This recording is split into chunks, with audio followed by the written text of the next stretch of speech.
Papasok ka na. Okay. So, kumusta ang Kumusta ang pag-aaral mo? Ayos lang naman. Marami bang mga ginagawa sa school? Opo, busy. Busy. Kailan ka kaya maging presidente? Hindi, si Lola mo nasan? Nasa bahay pa lang kita. Bakit?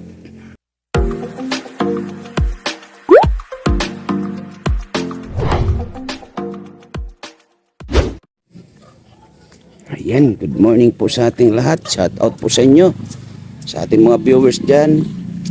Shout out po sa inyo lahat. At shout out po Kuya Bal Santos Matubang, Ate Edna Vlogs, Kalinga Prab. At sa lahat, no? Ayun, oras na to ay nandito tayo kay Glyza, no? At ibibigay natin yung weekly allowance niya na pamasahe, no?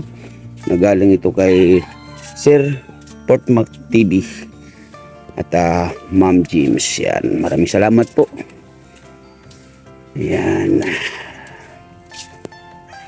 Hello po. Morning. Ate Glyza. Morning. Uy, naka-ready ka na. Papasok ka na. Okay. So, kumusta ang Kumusta ang pag-aaral mo? Ayos lang naman. Marami bang mga ginagawa sa school? Opo, busy. Busy. Kailan ka kaya maging presidente? Hindi, si Lola mo nasan? Nasa bahay pa lang kita. Bakit? Sumasakit daw po kasi yung dibdib niya. Oo. Kailan pa daw? Paraan po. So ngayon, ikaw lang muna dito natutulog or may kasama ka naman? Hindi po. Sa tita ko po ako natutulog at si kuya po dito. So sa ngayong mga panahon, doon ka muna, kay tita mo natutulog. Pero pag nag-ready ka ng sa school mo or kumakain, or nagasikaso ng dito pa rin.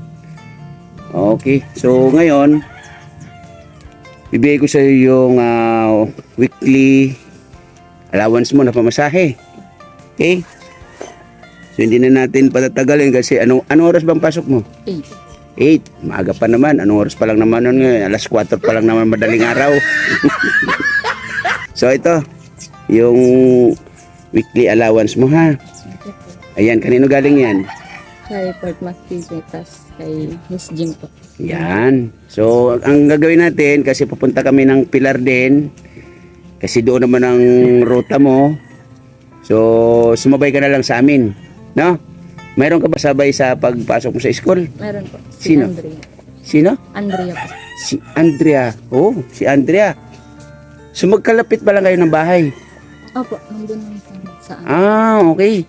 Ngayon ko lang nalaman yan So tara, sige. Sige tayo. Yan mga kalingap, mga kababayan, Sir Portmac TV. At Ma'am James, ayan, isasabay na lang natin ito si Andrea sa school nila, no? Kasi sakto naman na papunta tayo ng Pilar.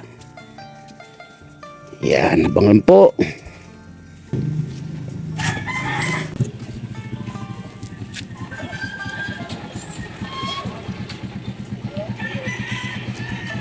So, yan, sabay na sila.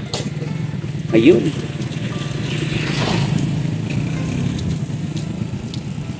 Ate, kumusta? Ayos man po. So, ibig sabihin, magkasabay pala kayo nito ni Glyza pagpasok ng school. Okay. So, wala palang problema, no? Kasi may kasabay ito si Glyza or ikaw sa pagpasok ng school. So, ano ba kayo? Mag-classmate pa kayo? Magkaklase po. Magkaklase. Okay. So, yun, mga kalingap, mga kababayan, nagkita ang ating dalawang scout dito sa Dangkalan, Dunsol, Sorsogon na si Andrea at Glyza. So ganoon na lang, sabay na lang kayo sa amin kasi pupunta rin naman kami ng Pilar. Meron kaming vlog doon ha. Yun, sige, sakay kayo.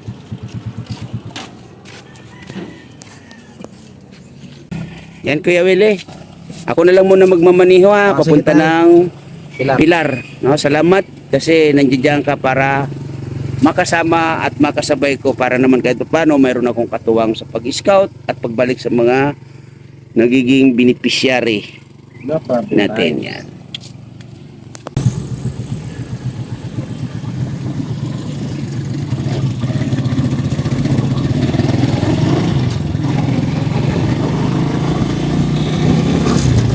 Mag-school na yan?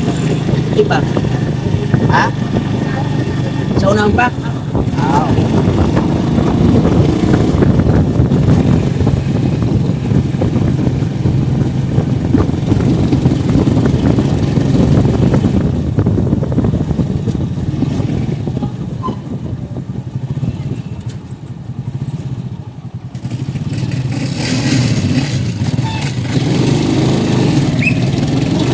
Ano ba?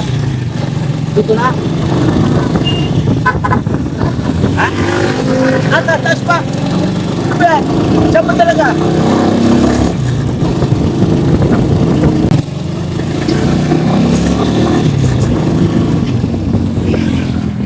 Saan ba? Ito? Yung ano, bagong school.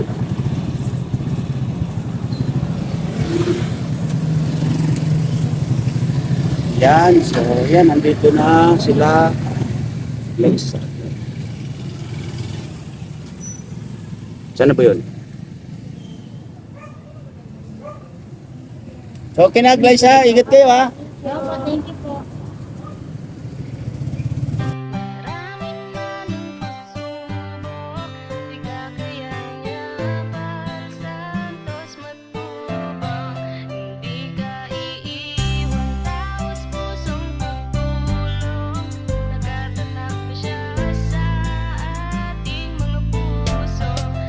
Santos matubang. Isang tao naniniwala na maski na kailangan natin ng pagmamahal, tunay na walang katulad, nag-iisang Kuya Bal. Marami pa natutulungan at habang tumatagal, lumalawak ang paglingap, biyayan dala-dala at hindi na mawawala. Ikaw lang ang nag-iisa, Kuya Bal, walang katumbas ang dinulot mong saya sa mga taong tinulungan mong hindi naging iba. Itinuring silang kapamilya kahit di mo kadugo, ginabayan, inalalayan mo sila ng totoo. Tunay na walang katulad, kaya ka pinagpapala. Sana ingatan mo pati ang kalusugan mo. Ikaw ang liwanag sa dilim at sa kanila naniwala. Kuya Bal na walang sawang tumutulong na may pag-usay. Di namin malilimutan mga mabuti mong gawa. Nakasubaybay ka